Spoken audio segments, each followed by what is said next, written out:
রহমান রহিম আল্লাহ তাআলার নামে। তার সম্প্রদায়ের কিছু নেতৃস্থানীয় লোক যারা বড়াই অহংকার করছিল বলল, হে শোয়েব, আমরা অবশ্যই তোমাকে এবং তোমার সাথে যারা ঈমান এনেছে তাদের আমাদের জনপদ থেকে বের করে দেব, অথবা তোমাদের আমাদের জাতিতে ফিরে আসতে হবে। সে বলল, যদি আমরা ইচ্ছুক না হই তাহলেও কি তাই হবে? সেখান থেকে আল্লাহ তাআলা আমাদের একবার মুক্তি দেওয়ার পর যদি আমরা আবার তোমাদের জীবনাদর্শে ফিরে আসি তাহলে আমরা পরিষ্কারভাবে আল্লাহ তাআলার উপর মিথ্যা আরোপ করব। আমাদের পক্ষে এটা কখনো সম্ভব নয় যে আমরা সেখানে ফিরে আসব। হ্যাঁ, আমাদের মালিক যদি আমাদের ব্যাপারে অন্য কিছু চান তাহলে এটা ভিন্ন কথা। অবশ্যই আমাদের মালিকের জ্ঞান সব কিছুর উপর ছেয়ে আছে। আমরা একান্তভাবে আল্লাহ তাআলার উপর নির্ভর করি এবং আমরা বলি, হে আমাদের মালিক, আমাদের এবং আমাদের জাতির মাঝে তুমি সঠিক একটা ফয়সালা করে দাও, কারণ তুমি হচ্ছ সর্বোত্তম ফয়সালাকারী। তার জাতির নেতৃস্থানীয় লোক যারা আল্লাহ তাআলার নবীকে অস্বীকার করেছে তারা সে জাতির সাধারণ মানুষদের বলল, তোমরা যদি শোয়েবের অনুসরণ করো তাহলে তোমরা খুবই ক্ষতিগ্রস্ত হবে। নবীর কথা অমান্য করার কারণে একটা প্রচন্ড ভূকম্পন এসে তাদের নির্মমভাবে আঘাত করল, আর দেখতে দেখতে তারা সবাই তাদের নিজ নিজ ঘরেই মুখ থুবড়ে পড়ে থাকল। যারা শোয়েবকে অমান্য করল তারা এমনভাবে ধ্বংস হয়ে গেল মনে হয়েছে এখানে কোনোদিন কেউ বসবাসই করেনি। বস্তুত তারাই সেদিন ক্ষতিগ্রস্ত হয়েছে যারা শোয়েবকে অস্বীকার করেছে। এরপর সে শোয়েব তাদের কাছ থেকে চলে গেল। যাবার সময় সে বলল, হে আমার জাতি, আমি তোমাদের কাছে আমার মালিকের বাণীসমূহ পৌঁছে দিয়েছিলাম এবং আমি আন্তরিকভাবেই তোমাদের কল্যাণ কামনা করেছিলাম। আমি কেন এমন সব মানুষের জন্য আফসোস করব যারা আল্লাহকেই অস্বীকার করে? আমি কোন জনপদে কোন নবী পাঠিয়েছি, অথচ সেই জনপদে মানুষদের অভাব ও কষ্ট দিয়ে আক্রান্ত করিনি, এমনটি কখনো হয়নি। আশা করা গিয়েছিল এর ফলে তারা আল্লাহ তাআলার কাছে বিনয় অবনত হবে। অতঃপর আমি তাদের দুঃখ কষ্টের জায়গাকে সচ্ছল অবস্থার দ্বারা বদলে দিয়েছি।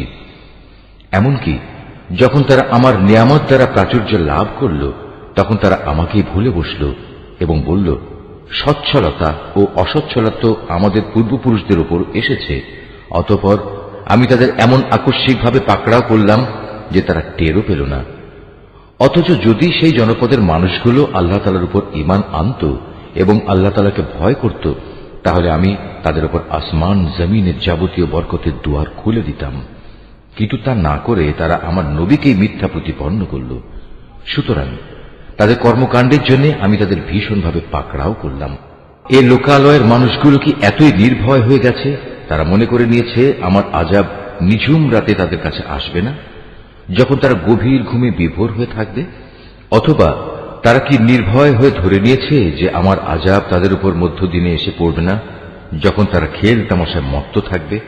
কিংবা তারা কি আল্লাহ তাআলার কলা কৌশল থেকেও নির্ভয় হয়ে গেছে?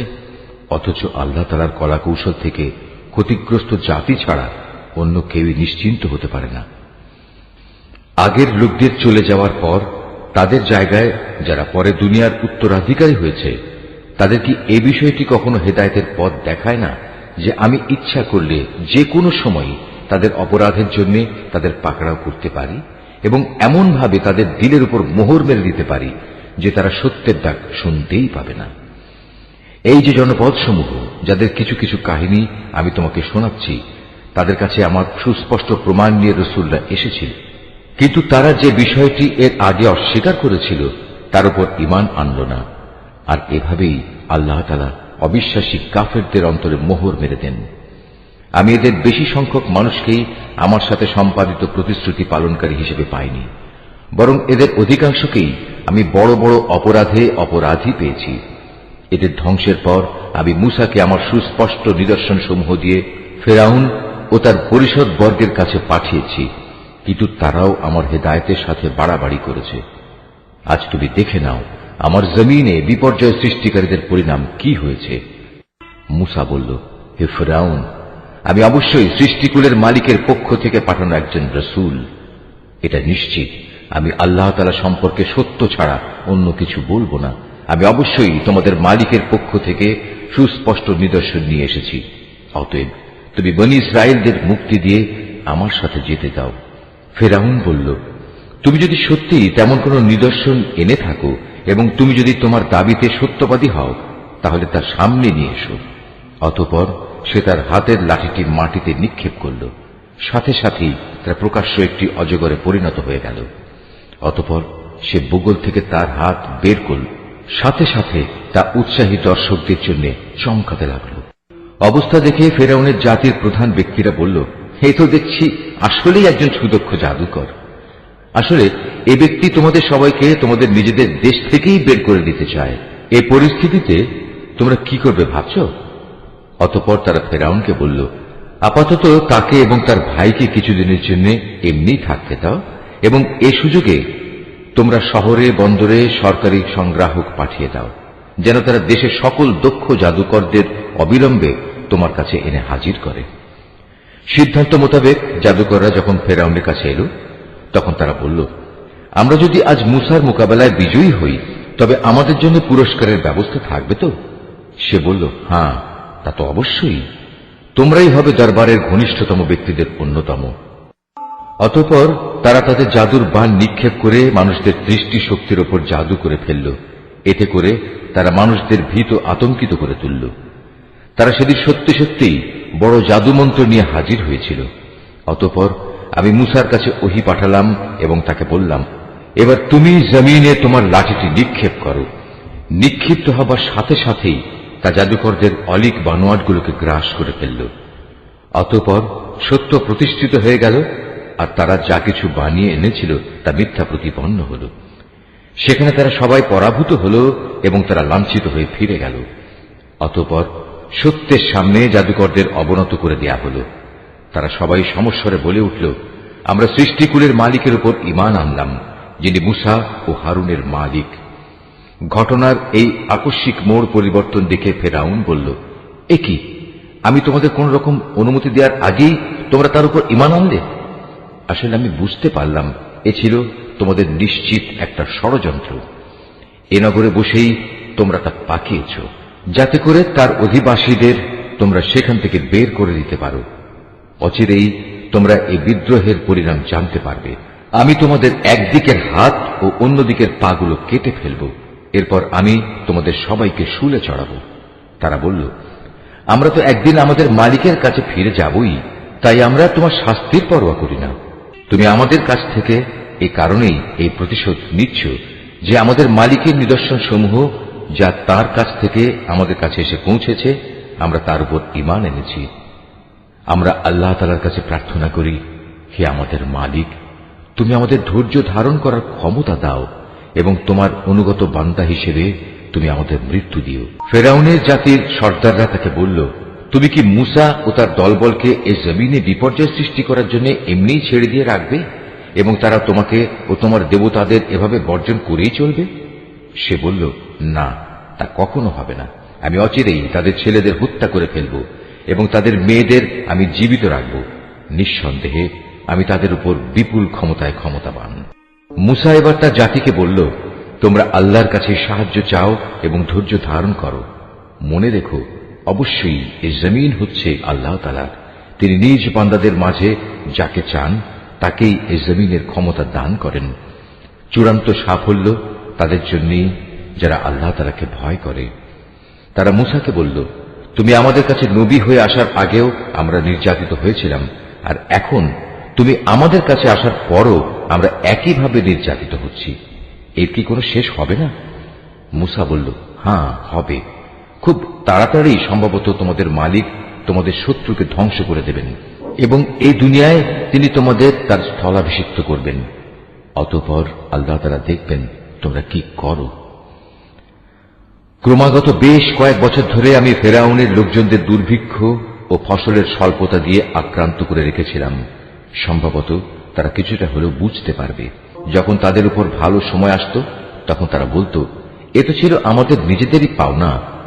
আবার যখন দুঃসময় তাদের পেয়ে বসত, তখন নিজেদের দুর্ভাগ্যের ভার তারা মুসা এবং তার সঙ্গী সাথীদের উপরই আরোপ করত। হ্যাঁ, তাদের দুর্ভাগ্যের যাবতীয় বিষয় তো আল্লাহ তাআলার হাতেই রয়েছে, কিন্তু তাদের অধিকাংশ লোকই এ সম্পর্কে অবহিত নয়। তারা মুসাকে আরো বলল, আমাদের উপর জাদুর প্রভাব বিস্তার করার জন্য তুমি যত নিদর্শনই নিয়ে আসো না কেন, আমরা কখনো তোমার উপর ঈমান আনব না।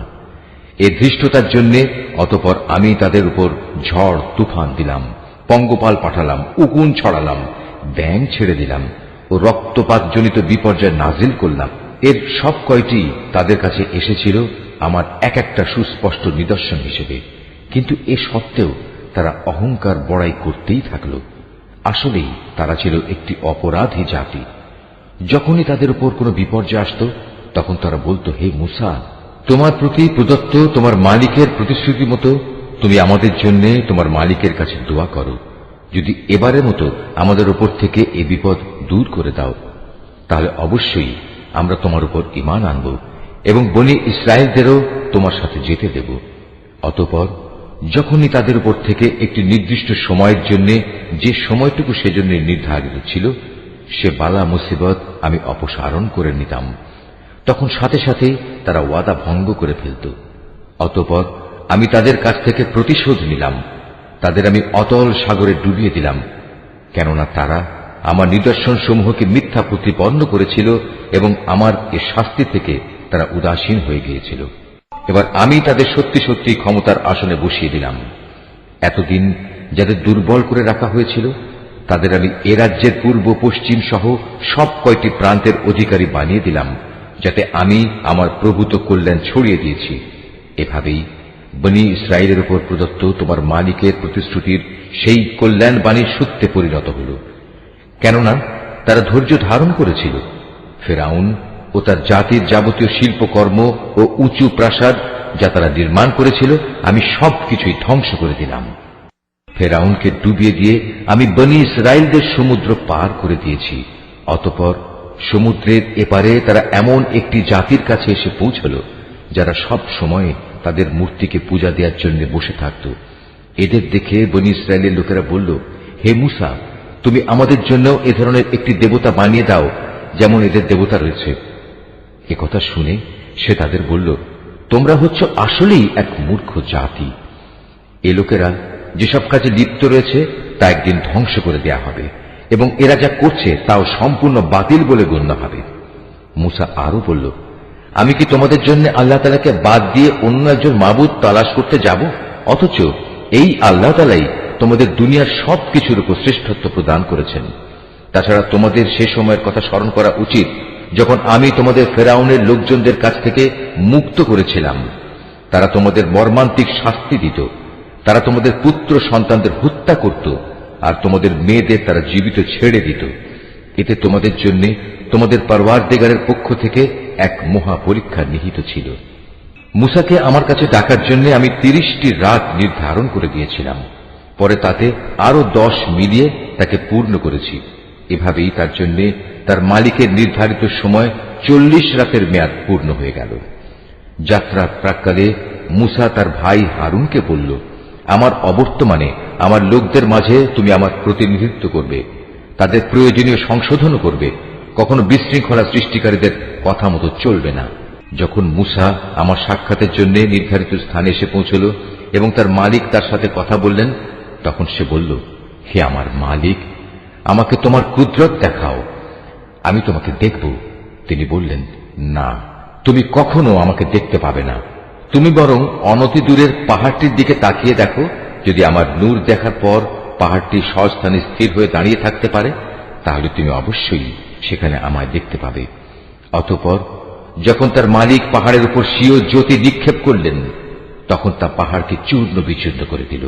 সাথে সাথেই মূসা বেহুশ হয়ে গেল। পরে যখন সে সংজ্ঞা ফিরে পেল তখন সে বলল, মহাপবিত্রতা তোমার, হে আল্লাহ, আমি তোমার কাছে তওবা করছি আর তোমার উপর ঈমান আনায়নকারীদের মধ্যে আমি হতে চাই প্রথম। আল্লাহ তাআলা বললেন, হে মূসা, আমি মানুষের মাঝ থেকে তোমাকে আমার নবুয়ত ও আমার সাথে বাক্যালাপের মর্যাদা দিয়ে বাছাই করে নিয়েছি। অতএব আমি তোমাকে হেদায়েতের যা কিছু বাণী দিয়েছি তা নিষ্ঠার সাথে গ্রহণ করো এবং এজন্য তুমি আমার কৃতজ্ঞতা আদায় করো। এই ফলকের মধ্যে আমি তার জন্য সর্ববিষয়ের উপদেশমালা ও সবকিছুর বিস্তারিত বিবরণ লিখে দিলাম। অতএব একে শক্ত করে আঁকড়ে ধরো এবং তোমার জাতির লোকদের বলো তারা যেন এর উৎকৃষ্ট অংশ গ্রহণ করে। অচিরেই আমি তোমাদের সেসব ধ্বংসপ্রাপ্ত বিদ্রোহীদের আস্তানা দেখাব। অচিরেই আমি সেসব মানুষদের দৃষ্টি আমার এসব নিদর্শন থেকে ভিন্ন দিকে ফিরিয়ে দেব, যারা পৃথিবীতে অন্যায়ভাবে বাহাদুরি করে বেড়ায়। আসলে এই লোকেরা যদি অতীত ধ্বংসাবশেষের সব কয়টি চিহ্ন দেখতে পায়, তবু তারা তার উপর ঈমান আনবে না। যদি তারা সঠিক পথ দেখতেও পায়, তবু তারা পথকে পথ বলে গ্রহণ করবে না।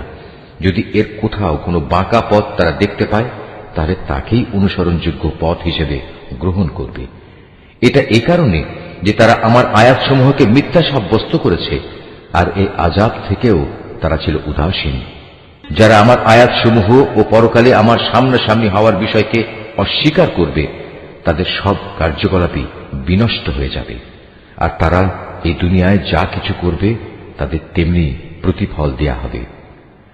মুসার জাতির লোকেরা তার তুর পর্বতে গমনের পর নিজেদের অলংকার দিয়ে একটি গোবাছুর বানিয়ে দিল। তা ছিল জীবনবিহীন একটি দেহ, যার আওয়াজ ছিল শুধু গরুর হাম্বারম। এ লোকেরা কি দেখতে পায় না যে সে দেহটি তাদের সাথে কোনো কথা বলে না, না সেটি তাদের কোনো পথের দিশা দেয়? কিন্তু এ সত্ত্বেও তারা সেটিকে মাবুদ বলে গ্রহণ করল। তারা ছিল আসলেই জালেম।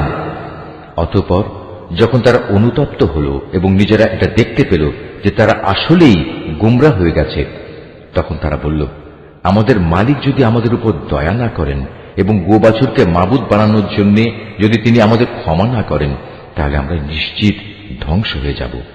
কিছুদিন পর মুসা যখন ক্রুদ্ধ ও ক্ষুব্ধ হয়ে নিজের লোকজনদের কাছে ফিরে এলো, তখন সে এসব কথা শুনে বলল, আমার তুর পর্বতে যাওয়ার পর তোমরা কি জঘন্য কাজই না করেছ?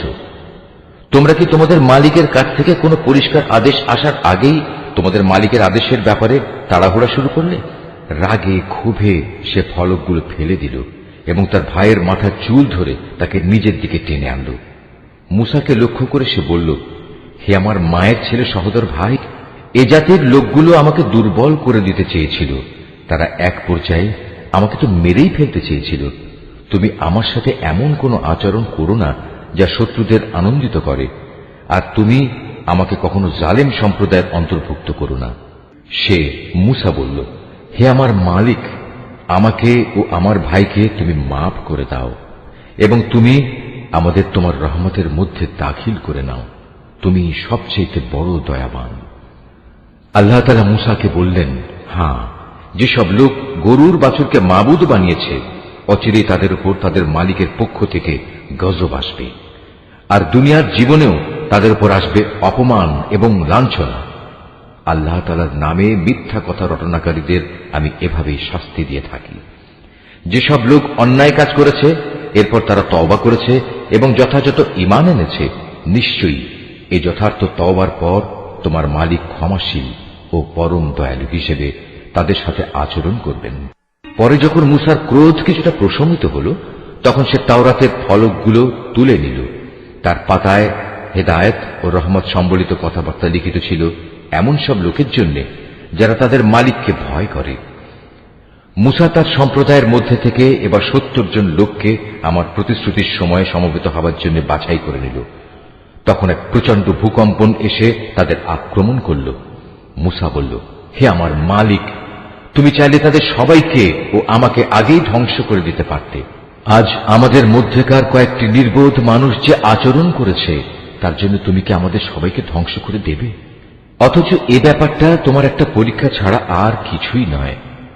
এ পরীক্ষা দিয়ে যাকে চাও তাকে তুমি বিপদগামী করো, আবার যাকে চাও তাকে সঠিক পথও তো দেখাও। তুমি হচ্ছে আমাদের অভিভাবক, অতএব তুমি আমাদের ক্ষমা করে দাও, আমাদের উপর তুমি দয়া করো, কেননা তুমি হচ্ছ সর্বশ্রেষ্ঠ ক্ষমার আধার। তুমি আমাদের জন্য ইহকাল ও পরকালের কল্যাণ লিখে দাও। হেদায়েতের জন্য আমরা তোমার দিকেই প্রত্যাবর্তন করছি। আল্লাহ তাআলা বললেন, হ্যাঁ, আমার শাস্তি আমি যাকে ইচ্ছা তাকেই দেই, আর আমার দয়া তো আসমান জমিনের সব কয়টি জিনিসকেই পরিবেষ্টন করে রেখেছে। আমি অবশ্যই তা লিখে দেব এমন লোকদের জন্য যারা আল্লাহ তাআলাকে ভয় করে, যারা যাকাত আদায় করে, সর্বোপরি যারা আমার আয়াতসমূহের উপর ঈমান আনে, যারা এই বার্তাবাহক নিরক্ষর রসুলের অনুসরণ করে চলে, যার উল্লেখ তাদের কিতাব তাওরাত ও ইনজিলেও তারা দেখতে পায়। যে নবী তাদের ভালো কাজের আদেশ দেয়, মন্দ কাজ থেকে বিরত রাখে, যে তাদের জন্য যাবতীয় পাক জিনিসকে হালাল ও নাপাক জিনিসসমূহকে তাদের উপর হারাম ঘোষণা করে, তাদের ঘাট থেকে মানুষের গোলামির যে বোঝা ছিল তা সে নামিয়ে দেয়, এবং মানুষের চাপানো যেসব বন্ধন তাদের গলার উপর ঝুলানো ছিল তা সে খুলে ফেলে। অতএব যারা তাঁর উপর ঈমান আনে, যারা তাকে সাহায্য সহযোগিতা করে, সর্বোপরি তার সাথে কোরআনের যে আলো পাঠানো হয়েছে তার অনুসরণ করে, তারাই হচ্ছে সফলকাম। হে মুহাম্মদ, তুমি বলো, হে মানুষ, আমি তোমাদের সবার কাছে আল্লাহ তাআলার রসূল হিসেবে এসেছি। আল্লাহ তাআলা আকাশমণ্ডল ও পৃথিবীর সার্বভৌমত্বের একচ্ছত্র মালিক। তিনি ছাড়া আর কোনো মাবুদ নেই। তিনি জীবন দান করেন, তিনি মৃত্যু ঘটান। অতএব তোমরা সেই মহান আল্লাহ তাআলার উপর ঈমান আনো, তার বার্তাবাহক নিরক্ষর রসূলের উপরও তোমরা ঈমান আনো, যে রসূল নিজেও আল্লাহ তাআলা ও তার বাণীতে বিশ্বাস করে এবং তোমরা তাকে অনুসরণ করো। আশা করা যায় তোমরা সঠিক পথের সন্ধান পাবে। মুসার জাতির মধ্যে এমন ধরনের কিছু লোকও আছে যারা অন্যদের সত্যের পথ দেখায় এবং নিজেরাও অনুরূপ ইনসাফ করে। আমি তাদের 12টি গোত্রে ভাগ করে তাদের স্বতন্ত্র দলে পরিণত করে দিয়েছি। মুসার সম্প্রদায়ের লোকেরা যখন তার কাছে পানি চাইল, তখন আমি মুসার প্রতি ওহী পাঠালাম, তুমি তোমার হাতের লাঠি দ্বারা পাথরে আঘাত করো। অতঃপর তা থেকে 12টি ঝর্ণাধারা উদ্ভূত হল। প্রত্যেক দল তাদের নিজেদের পানি পান করার স্থান চিনে নিল। আমি তাদের উপর মেঘের ছায়াও বিস্তার করে দিলাম। তাদের কাছে মান ও সালওয়া নামক এক উৎকৃষ্ট খাবার পাঠালাম। তাদের আমি এও বললাম, তোমাদের আমি যেসব পবিত্র জিনিস দান করেছি তা তোমরা খাও। আমার কৃতজ্ঞতা আদায় না করে তারা আমার উপর কোনো জুলুম করেনি, বরং তারা নিজেরাই নিজেদের উপর জুলুম করেছে। সে সময় কথাও স্মরণ করো যখন তাদের বলা হয়েছিল, তোমরা এই জনপদে গিয়ে বসবাস করো এবং সেখান থেকে যা কিছু চাও তোমরা আহার করো এবং বলো, হে মালিক, আমরা তোমার কাছে ক্ষমা চাই। আর যখনই সেই জনপদের দ্বার পথ দিয়ে ভেতরে প্রবেশ করবে, তখন সাজদাবনত অবস্থায় প্রবেশ করবে। আমি তোমাদের গুনাহসমূহ মাফ করে দেব। আমি উত্তম লোকদের সব সময় কিছু অতিরিক্ত দান করি।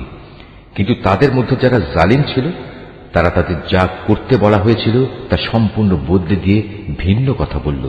তাই আমিও তাদের এই জুলুমের শাস্তি হিসেবে তাদের উপর আসমান থেকে আযাব পাঠালাম। তাদের কাছ থেকে সেই জনপদের কথা জিজ্ঞেস করো যা ছিল সাগরের পাড়ে অবস্থিত, যখন সেখানকার মানুষরা শনিবারে আল্লাহ তাআলার বেঁধে দেয়া সীমা লঙ্ঘন করত। আসলে শনিবারেই সাগরের মাছগুলো তাদের কাছে উঁচু হয়ে পানির উপরিভাগে ভেসে আসত এবং শনিবার ছাড়া অন্য কোনো দিন তা আসত না। বস্তুত তাদের অবাধ্যতার কারণেই আমি তাদের অনুরূপ পরীক্ষা নিচ্ছিলাম। আরো স্মরণ করো যখন তাদের একদল লোক এও বলছিল, তোমরা এমন একটি দলকে কেন উপদেশ দিতে যাচ্ছ যাদের আল্লাহ তাআলা ধ্বংস করতে যাচ্ছেন, অথবা গুনাহের জন্য আল্লাহ তাআলা যাদের কঠোর শাস্তি দিতে যাচ্ছেন।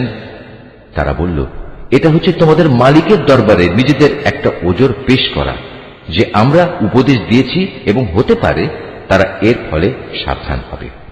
অতঃপর যা তাদের বারবার স্মরণ করানো হচ্ছিল তা তারা সম্পূর্ণ ভুলে গেল। তখন আমি সে দল থেকে এমন লোকদের উদ্ধার করলাম যারা নিজেরা গুনাহের কাজ থেকে বেঁচে থাকত, আর কঠিন শাস্তি দিয়ে পাকড়াও করলাম তাদের যারা জুলুম করেছে। তাদের নিজেদের গুনার জন্য আমি তাদের আযাব দিয়েছিলাম।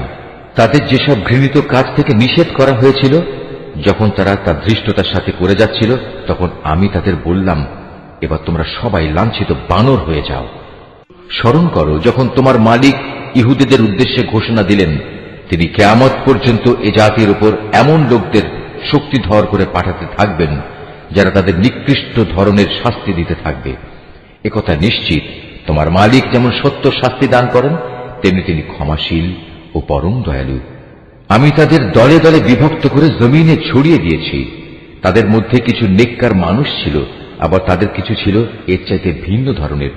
ভালো মন্দ উভয় অবস্থার সম্মুখীন করে আমি তাদের পরীক্ষা দিয়েছি এ আশায় যে হয়তো তারা কখনো হেদায়েতের পথে প্রত্যাবর্তন করবে।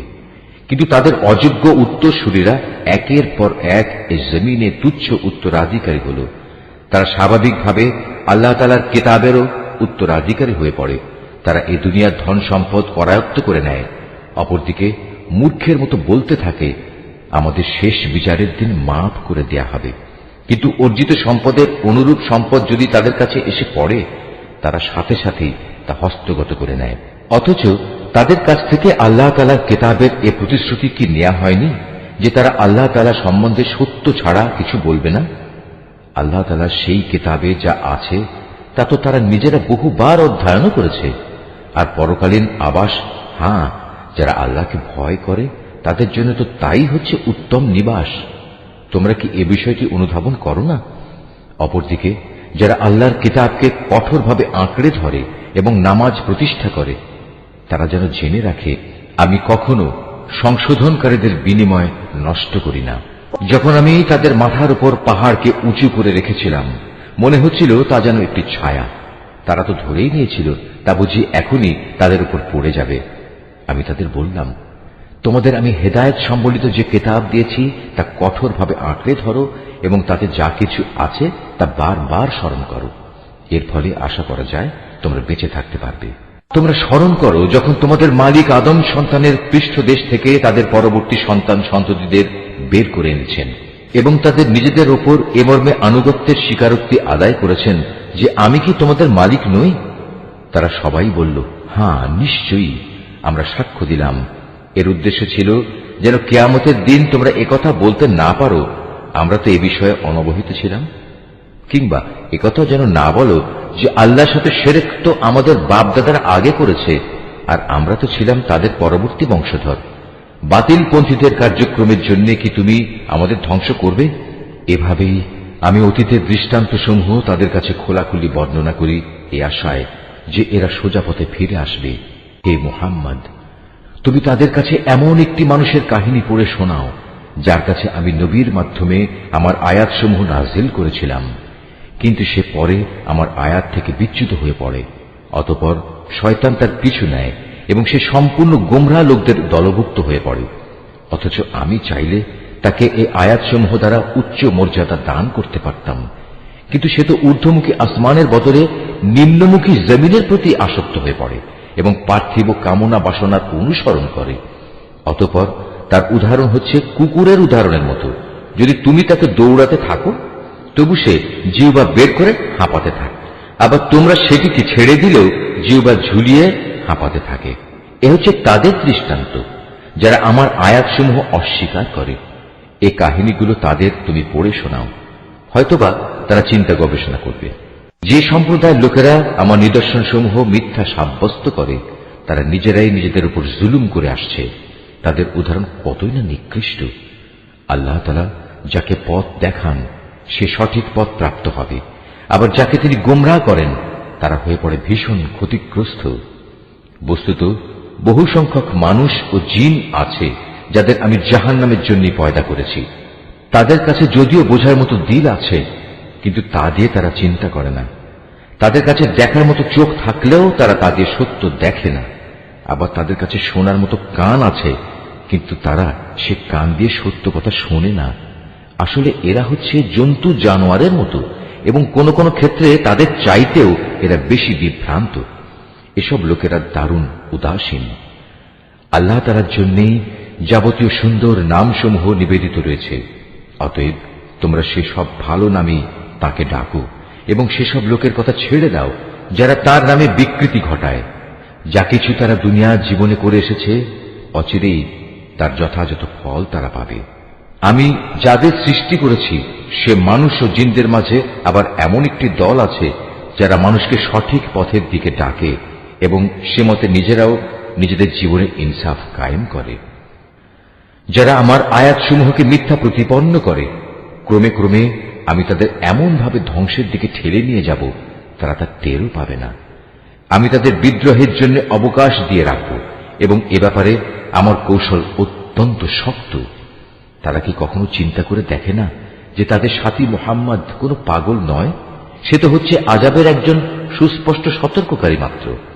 তারা কি আসমান সমূহ ও পৃথিবীর সার্বভৌমত্বের বিষয়টির দিকে কখনো তাকিয়ে দেখে না, এবং তাকিয়ে দেখে না আল্লাহ তাআলা এখানে যা কিছু সৃষ্টি করেছেন তার প্রতি এবং এর প্রতিও তাদের অবস্থানের মেয়াদ হয়তো নিকটবর্তী হয়ে এসেছে? এরপর আর কোন কথা আছে যা বললে এরা ঈমান আনবে? আল্লাহ তাআলা যাকে পথহারা করে দেন তাকে পথে আনার আর দ্বিতীয় কেউ নেই। আল্লাহ তাআলা তো তাদের সবাইকেই তাদের অবাধ্যতায় উদ্ভ্রান্তের মতো ঘুরে বেড়ানোর জন্য ছেড়ে দেন। তারা তোমার কাছে কিয়ামত সম্পর্কে জিজ্ঞেস করে, এই দিনটি কখন সংঘটিত হবে? তুমি তাদের বলো, এ জ্ঞান তো আমার মালিকের কাছেই রয়েছে, এর সময় আসার আগে তিনি তা প্রকাশ করবেন না। আকাশমণ্ডল ও জমিনের জন্য সেদিন তা হবে একটি ভয়াবহ ঘটনা। এটি তোমাদের উপর পতিত হবে একান্ত আকস্মিকভাবেই। তারা এই প্রশ্নটি এমনভাবে জিজ্ঞেস করে যে মনে হয় তুমি বুঝি বিষয়টি সম্পর্কে সবকিছু জানো। তাদের বলো, কিয়ামতের জ্ঞান তো একমাত্র আল্লাহ তাআলার কাছেই রয়েছে, কিন্তু অধিকাংশ মানুষই এ সত্যটুকু জানে না। তুমি আরো বলো, আমার নিজের ভালো মন্দের মালিকও তো আমি নই, তবে আল্লাহ তাআলা যা চান তাই হয়। যদি আমি অজানা বিষয় সম্পর্কে জানতাম তাহলে আমি নিজের জন্য সে জ্ঞানের জোরে অনেক ফায়দাই হাসিল করে নিতে পারতাম, এবং এ কারণে কোনো অকল্যাণই আমাকে স্পর্শ করতে পারত না। আমি তো শুধু একজন নবী, জাহান্নামে সতর্ককারী ও জান্নাতের সুসংবাদবাহী মাত্র, শুধু সে জাতির জন্য যারা আমার উপর ঈমান আনে। তিনিই সেই আল্লাহ তাআলা যিনি তোমাদের একটি প্রাণ থেকে পয়দা করেছেন এবং পরবর্তী পর্যায়ে তার থেকে তিনি তার জুড়ি বানিয়েছেন, যেন তার জুড়ির কাছে গিয়ে সে পরম শান্তি লাভ করতে পারে। অতঃপর যখন পুরুষ সাথীটি তার মহিলা সাথীটিকে দৈহিক প্রয়োজনের জন্য ঢেকে দিল, তখন মহিলা সাথীটি এক লঘু গর্ভ ধারণ করল এবং প্রথম দিকে সে এ নিয়েই চলাফেরা করল। পরে যখন সে গর্ভের কারণে ওজনে ভারী হয়ে এলো, তখন তারা পুরুষ মহিলা উভয়ই তাদের মালিককে ডেকে বলল, হে আল্লাহ তাআলা, যদি তুমি আমাদের একটি সুস্থ ও পূর্ণাঙ্গ সন্তান দান করো তাহলে আমরা অবশ্যই তোমার কৃতজ্ঞতা আদায় করব। পরে সত্যিই যখন তিনি তাদের উভয়কে একটি নিখুঁত সন্তান দান করলেন, তখন তারা যা কিছু সন্তানের আকারে আল্লাহর পক্ষ থেকে তাদের দেয়া হয়েছে সে ব্যাপারেই অন্যদের শরীক বানিয়ে নিল। আল্লাহ তাআলা তাদের শরীক বানানো থেকে অনেক পবিত্র।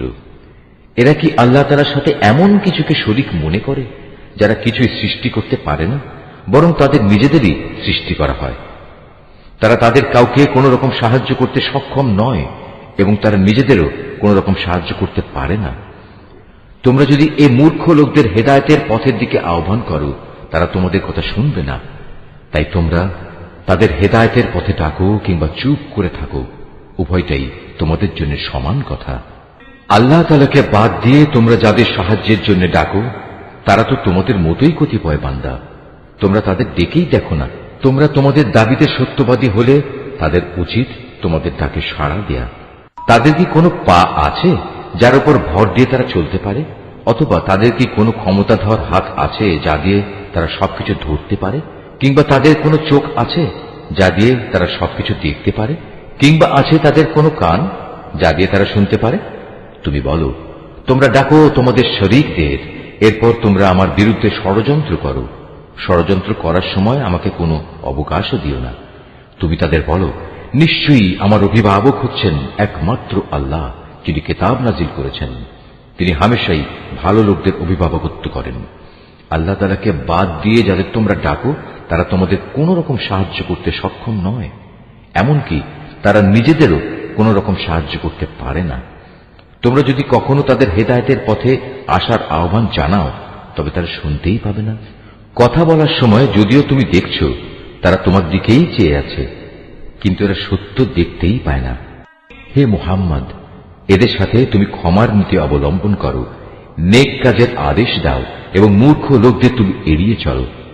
কখনো যদি শয়তানের কুমন্ত্রণা তোমাকে প্ররোচিত করে, সাথে সাথেই তুমি আল্লাহ তাআলার কাছে আশ্রয় চাও। অবশ্যই তিনি সবকিছু শোনেন এবং সবকিছু জানেন। আল্লাহ তাআলাকে যারা ভয় করে তাদের যদি কখনো শয়তানের পক্ষ থেকে কুমন্ত্রণা স্পর্শ করে তবে তারা সাথে সাথেই আত্মসচেতন হয়ে পড়ে। তৎক্ষণাৎ তাদের চোখ খুলে যায়। তাদের কাফের ভাই বন্ধুরা তাদের বিদ্রোহের পথেই টেনে নিয়ে যেতে চায়, অতঃপর তারা চেষ্টার কোনো ত্রুটি করে না। আবার যখন তুমি কিছুদিন তাদের কাছে কোনো আয়াত এনে হাজির না করো তখন তারা বলে, ভালো হতো যদি তুমি নিজেই তেমন কিছু বেছে না নিতে। তুমি বলো, আমি তো তাই অনুসরণ করি যা আমার মালিকের কাছ থেকে আমার কাছে নাজিল হয়।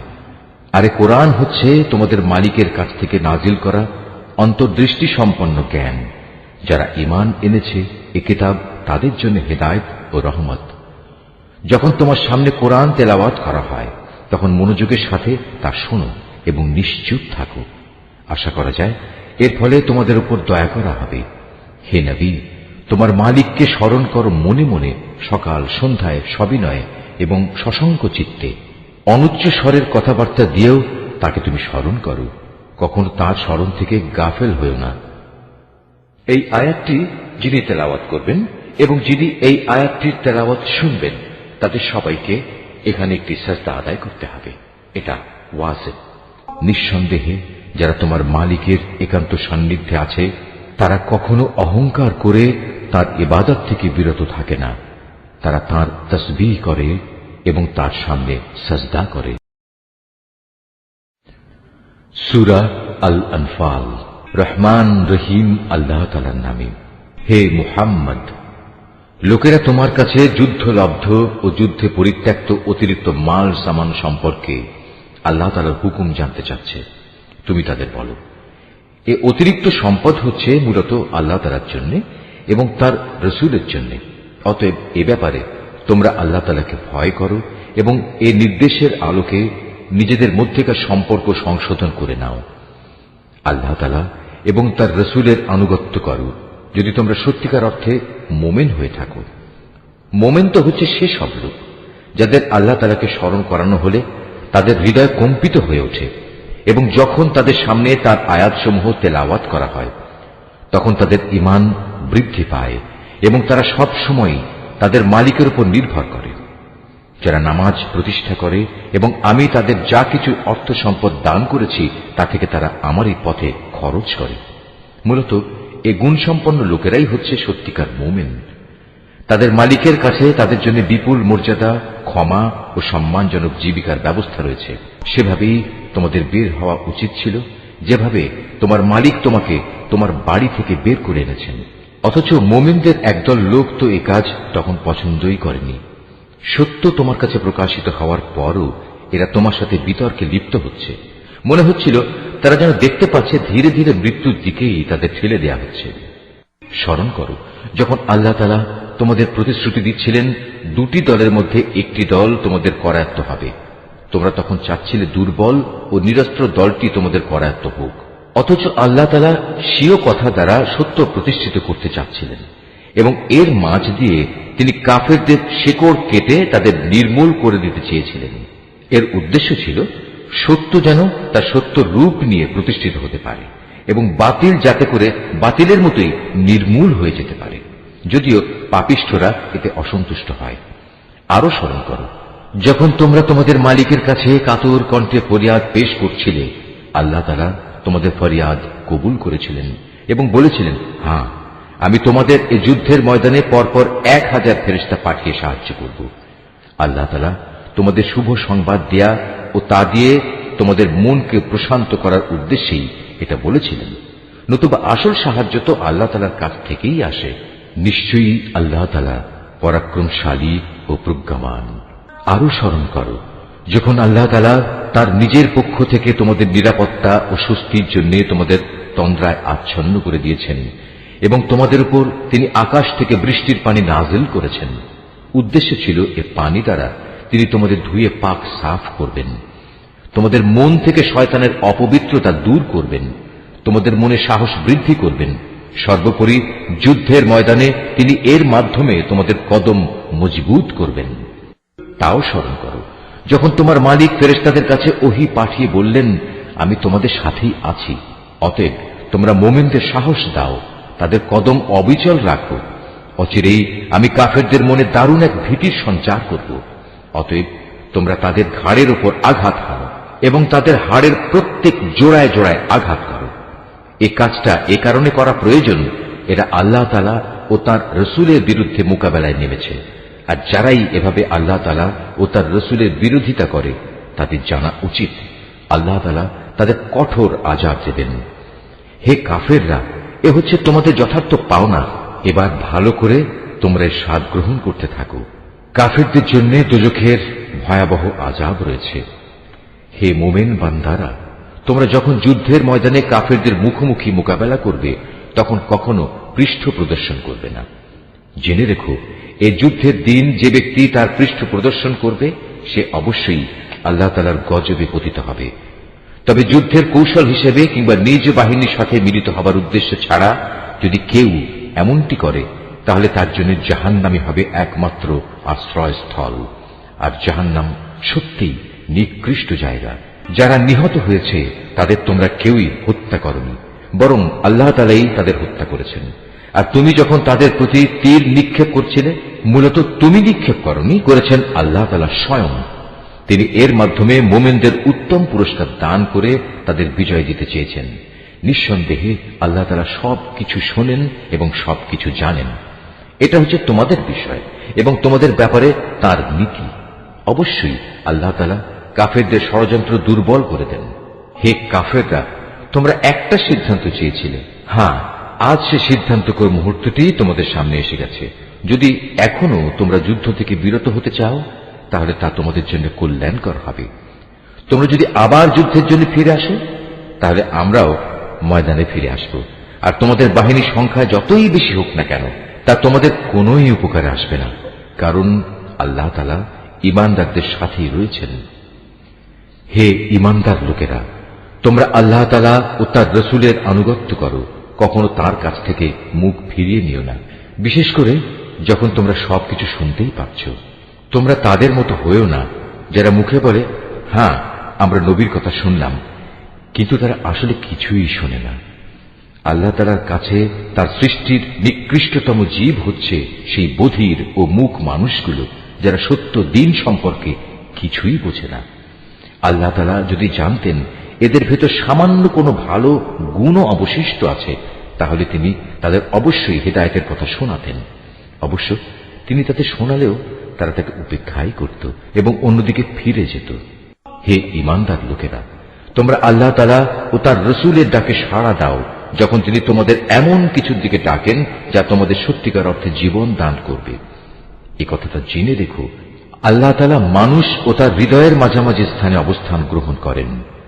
আবার তোমাদের সবাইকে তার সামনেই জড়ো করা হবে। তোমরা আল্লাহ দ্রোহিতার সেই ফিতনা থেকে বেঁচে থাকো, যার ভয়াবহ শাস্তি যারা তোমাদের মধ্যে জালেম শুধু তাদের মধ্যেই সীমাবদ্ধ থাকবে না। আরো জেনে রাখো, আল্লাহ তাআলা অত্যন্ত কঠোর শাস্তি প্রদানকারী। স্মরণ করো যখন তোমরা সংখ্যায় ছিলে নিতান্ত কম, এই জমিনে তোমাদের মনে করা হতো তোমরা অত্যন্ত দুর্বল। তোমরা সর্বদাই এ ভয়ে আতঙ্কিত থাকতে যে কখন অন্য মানুষরা তোমাদের উপর চড়াও হবে।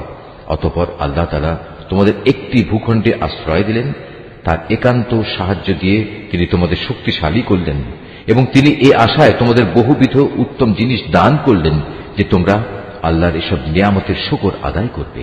হে ঈমানদার বান্দারা, তোমরা আল্লাহ তাআলা ও তার রাসূলের সাথে কখনো বিশ্বাসঘাতকতা করো না এবং জেনে শুনে নিজেদের আমানতেরও খেয়ানত করো না।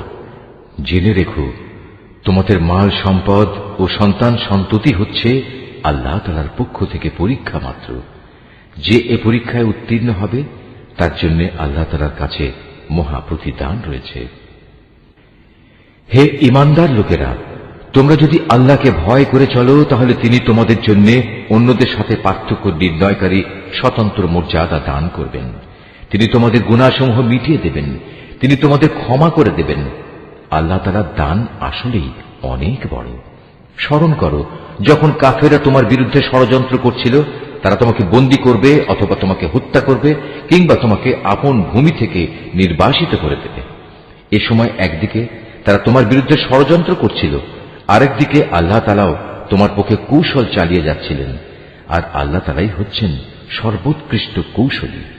যখন তাদের সামনে আমার কোনো আয়াত পড়ে শোনানো হতো তখন তারা বলতো, হ্যাঁ আমরা এই কথা আগেও শুনেছি, আমরা চাইলে এ ধরনের কথা তো নিজেরাও বলতে পারি। এগুলো আগের লোকদের উপকথা ছাড়া আর কিছু নয়। তারা যখন বলেছিল, হে আল্লাহ তাআলা, মুহাম্মাদের আনিত এই কিতাব যদি তোমার কাছ থেকে পাঠানো সত্য হয় তাহলে একে অমান্য করার কারণে তুমি আমাদের উপর আসমান থেকে পাথর বর্ষণ করো কিংবা তুমি আমাদের উপর কোনো কঠিন শাস্তি পাঠিয়ে দাও। আল্লাহ তাআলা এমন নন যে তিনি তাদের কোনো আযাব দেবেন অথচ তুমি এখনো তাদের মধ্যে বর্তমান রয়েছ। আর আল্লাহ তাআলা এমনও নন যে কোনো জাতির মানুষদের তিনি শাস্তি দেবেন অথচ তারা কিছু লোক তখন আল্লাহর কাছে ক্ষমা প্রার্থনা করছে। কেনই বা আল্লাহ তাআলা এখন তাদের আযাব দেবেন না, যখন তারা আল্লাহর বান্দাদের মসজিদুল হারামে আসার পথ থেকে নিবৃত্ত করে? অথচ তারা তো এ ঘরের আসল অভিভাবকও নয়। এ ঘরের আসল অভিভাবক হচ্ছে তারা যারা আল্লাহ তাআলাকে ভয় করে, কিন্তু তাদের অধিকাংশ মানুষই কথা জানে না। এ ঘরের পাশে তাদের জাহিলি যুগের নামাজ তো কিছু শীষ দেয়া ও তালি বাজানো ছাড়া কিছু ছিল না। এই কারণেই আল্লাহ তাআলা তাদের বলবেন, এখন তোমরা তোমাদের কুফরি কার্যকলাপের জন্য শাস্তি ভোগ করো। যারা আল্লাহ তাআলাকে অস্বীকার করেছে এবং যারা নিজেদের ধন সম্পদ এ খাতেই ব্যয় করেছে, যে এর দ্বারা মানুষদের আল্লাহ তাআলার পথ থেকে ফিরিয়ে রাখবে, এদের জন্য তুমি ভেবো না এরা এ পথে ধন সম্পদ আরো ব্যয় করতে থাকবে। অতঃপর একদিন সে ব্যয় করাটাই তাদের জন্য মনস্তাপের কারণ হবে। অতঃপর দুনিয়ার জীবনেও তারা পরাভূত হবে।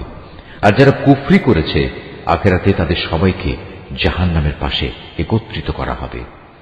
এভাবেই আল্লাহ তাআলা ভালোকে খারাপ থেকে পৃথক করে দেবেন এবং খারাপগুলোর একটাকে আরেকটার উপর থেকে সবগুলো এক জায়গায় স্তূপীকৃত করবেন। অতঃপর গোটা স্তূপ জাহান্নামে নিক্ষেপ করবেন। মূলত এর লোকগুলো সেদিন ভীষণ ক্ষতিগ্রস্ত হবে। হে মুহাম্মদ, যারা আল্লাহ তাআলাকে অস্বীকার করেছে তাদের তুমি বলো, তারা যদি এ থেকে এখনো ফিরে আসে তাহলে তাদের অতীতের সবকিছুই ক্ষমা করে দেয়া হবে। তবে যদি তারা তাদের আগের কার্যকলাপের দিকে ফিরে যায় তাহলে তাদের সামনে আগের জাতিসমূহের ভয়াবহ পরিণামের দৃষ্টান্ত তো মজুদ রয়েছে।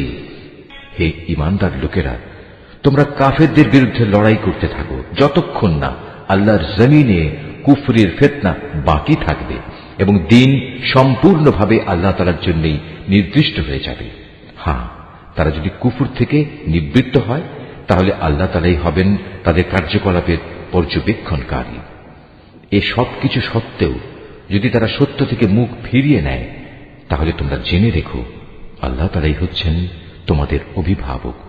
কত উত্তম অভিভাবক আল্লাহ তাআলা, কত উত্তম সাহায্যকারী তিনি। নিশ্চয়ই আল্লাহ যা বলেছেন সত্য বলেছেন।